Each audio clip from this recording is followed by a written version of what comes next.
Histoire d'Ali Baba et les 40 voleurs. Le sultan des Indes, selon sa coutume, passa la journée à régler les affaires de son empire. Et quand la nuit fut venue, il s'allongea auprès de Scheherazade. Mais avant que le jour parût, Dinazardre ne manqua pas de dire « Ma sœur, si vous ne dormez pas, je vous supplie, en attendant le jour qui paraîtra bientôt, de me faire le récit d'un autre conte, comme hier. » Le sultan n'attendit pas que Scheherazade lui en demandât la permission.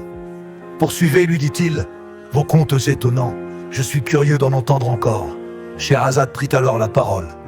« Dans une ville de Perse, aux confins des États de votre majesté, il y avait deux frères, l'un se nommait Cassim et l'autre Ali Baba leur père. À sa mort, ne leur avait laissé que peu d'argent, qu'ils avaient partagé équitablement, leur fortune devait être égale, mais le hasard en fit autrement.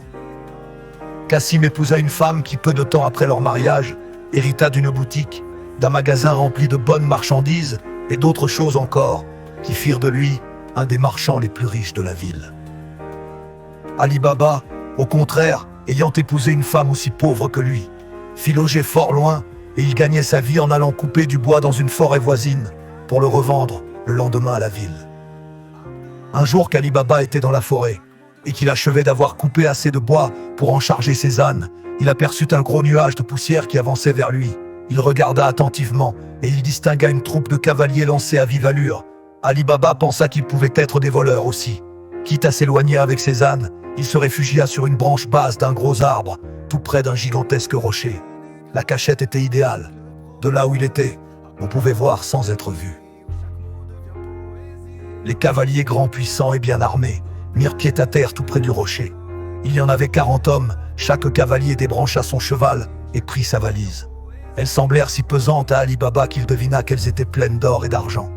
Puis, celui qu'Ali Baba prit pour le capitaine des voleurs, chargé comme les autres de sa valise, s'approcha tout près du gros arbre où il était réfugié et prononça distinctement « Sésame, ouvre-toi !»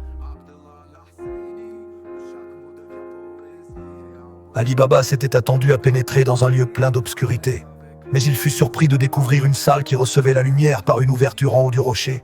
Il vit de grandes provisions de nourriture, une pile de sacs de riches marchandises, des étoffes de soie, des tapis de grand prix, et surtout des tas de pièces d'or et d'argent. Il lui parut qu'il y avait des siècles que cette grotte servait de cachette à des voleurs.